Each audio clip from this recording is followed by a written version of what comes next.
오늘은 4절 정도밖에 되지 않는 짧은 성경 구절이지만 이 4절을 통해서 사울이 지금 왕으로서 어떤 마음을 갖고 전쟁터에 나가 있으며 또 어떤 마음으로 이스라엘을 다스리고 있는지에 대해서 우리에게 말씀해 주는 구절입니다.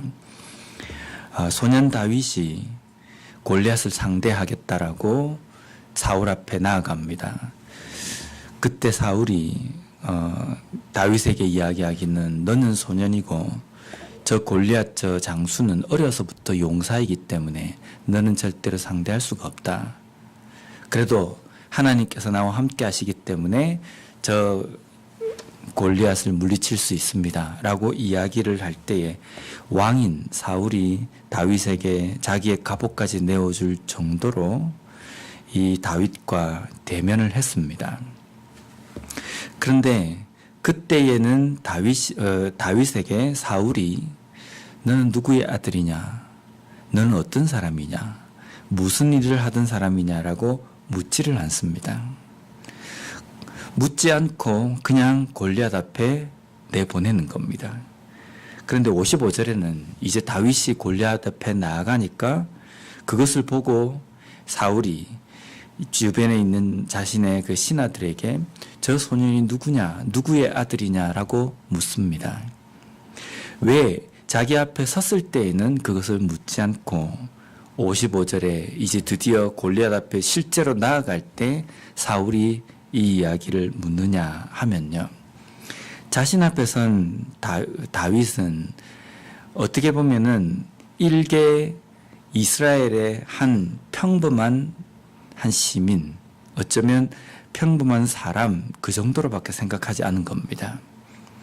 그래서 이 사람이 어떤 혹이 어떤 객기로 골리앗 앞에 나가려고 하는지는 모르겠지만 어쩌면 이 소년은 버리는 카드이다라고 이렇게 생각했을 수도 있다는 겁니다.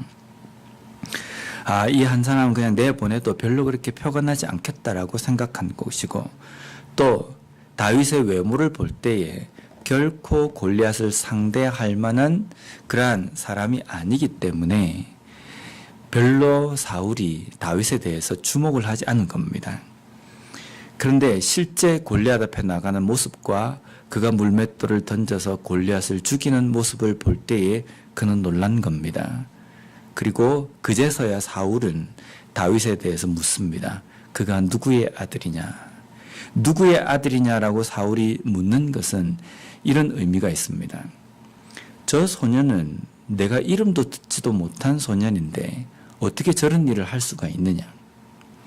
저 소년이 이름이 나 있다고 한다면 적어도 어떤 가문이나 어떤 집안이 되어야 하는데 전혀 표도 나지 않고 소문도 없는 소년이고 소문도 없는 가문과 집안의 소년이 어떻게 저런 일을 할 수 있느냐라는 겁니다.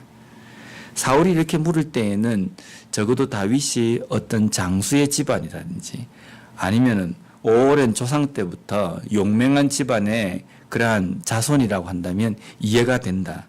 그런데 그런 자손도 그런 집안의 소년도 아니면서 어떻게 저 일을 할 수 있느냐라는 겁니다. 또 한 가지 있습니다. 지금 다윗과 사울은 첫 대면이 아닙니다.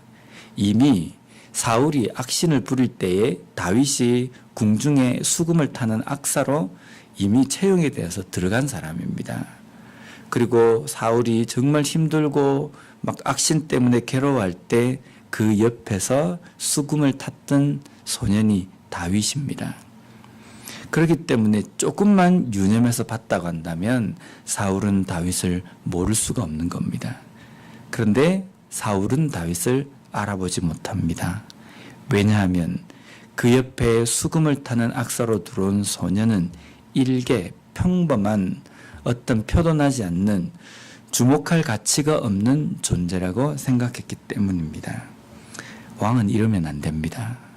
국민에 대한 한 사람 한 사람에 대한 그 안위와 또 그러한 삶을 아주 고민하며 걱정하고 돌봐야 되는 사람이 왕입니다. 그런데 사울은 그렇지 않습니다. 그렇게 다스리지 않는다는 겁니다. 어쩌면 사울이 주목하는 사람은 어떤 사람이겠습니까? 우리는 뒤에 잘 압니다. 이제 18장에서 나오는 그 내용을 보면 사울이 주목하고 사울이 유념해서 보는 사람은 어떤 사람이냐면요. 자기의 왕위를 넘보는 사람. 자기의 왕위의 그 자리를 어떻게 위협하는 그러한 사람에 대해서는 주목하고 또 거기에 대해서 아주 민감합니다. 그래서 다윗을 죽이려고 하는 사울의 모습이 18장 이후부터 쭉 나옵니다. 우리의 삶 속에서 하나님께서 우리를 사용하시고 우리를 붙드시는 것은 우리의 외모가 특출나기 때문도 아니고 우리가 어떤 다른 능력을 가지고 있기 때문이 아닙니다. 하나님은 우리의 중심을 보시고 또 우리 존재 자체를 인정하시고 우리를 하나님의 도구로 삼으신다는 겁니다. 그래서 우리가 이 자리에 앉아 있고 우리가 직분을 받고 하나님의 일을 하고 또 구원받은 백성으로 이 땅의 삶을 사는 겁니다. 근데 그렇게 하나님 앞에 인정받고 택함을 받은 우리는 다른 사람을 어떻게 보냐면요. 사울과 똑같은 관점으로 봅니다. 내가 볼 때 외형적으로 뭔가 주목할 만한 사람인가? 내가 뭔가 나의 그 눈을 끌만한 어떤 것이 있는 사람인가? 그거에 따라서 사람을 대하는 태도가 달라진다는 겁니다. 제가 한국에서 사역할 때 어떤 일이 있었냐면요. 한 교회 사역하는데 이제 오후 예배를 준비하기 위해서 제가 찬양팀을 인도하니까 성도님들이 다 오시기 전에 이제 찬양팀과 같이 악기를 세팅하고 마이크를 하면 이제 찬양 연습을 준비를 하고 있는데 어떤 세 가족이 한 분 오신 겁니다. 그래서 아무도 없는 예배당의 한쪽에 앉아 계신 겁니다. 근데 그분이 여자분이셨는데요. 그분이 아주 피부도 까무잡잡하고 몸집도 작고 그러니까 얼핏 딱 보면 진짜 동남아에서 온 사람 같은 거예요. 그래서 동남아에서 국제 결혼을 해가지고 요 한국에 오신 분인가 보다 그렇게 생각했습니다. 근데 동남아에서 온 사람 같다라고 생각하는 제 선입견, 그때 그 볼 때의 그 느낌을 왜 그렇게 했냐면 그렇게 외형적으로 볼품이 없어 보이는 겁니다. 그래서 오후 예배를 드렸습니다. 드리고 광고 시간에 이제 목사님께서 그분에 대해서 소개를 하는데 바이올린을 전공하고 미국에서 그 대학원까지 그 유학을 하고 이제 막 귀국을 하신 분이라는 겁니다. 그 이야기를 듣고 그분을 쳐다보는데 너무 위대하게 보이는 겁니다. 달라 보이는 겁니다. 그때 이제 그러면서 그분이 이제 연주도 하셨는데 너무 잘하시는 거예요.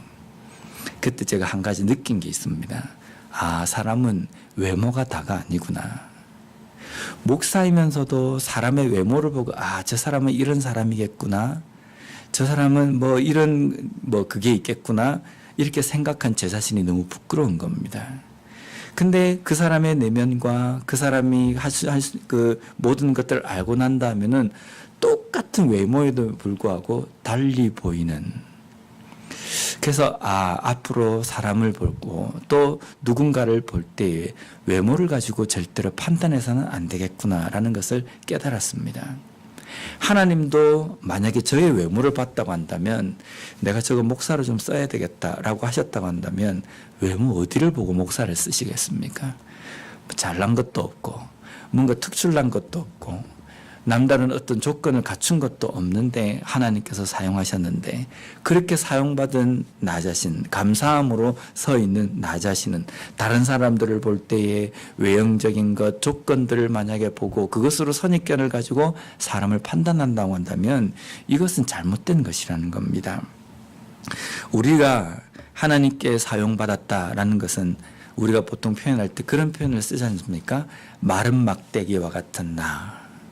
하나님께서는 사용하시겠다라고 하면 마른 막대기에도 살구꽃이 나게 하시기도 하고 또 완전 마른 뼈, 죽어서 그냥 너저분하게 널려 있는 그 뼈들도 생기가 돋아서 큰 군대가 되게 하신다는 겁니다. 오늘 우리의 삶에서 나 자신이 연약해 보이지만 나를 사용하신 것처럼 우리 교회가 연약하고 어떤 조건을 갖추고 없다 할지라도 하나님께서 사용하시겠다고 한다면 큰 군대와 같은 힘을 발휘하신다는 겁니다. 우리의 가정도 마찬가지입니다.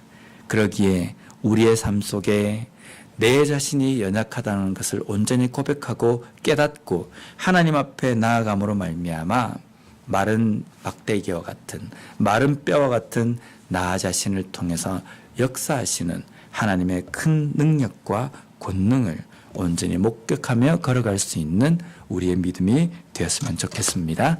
기도하겠습니다.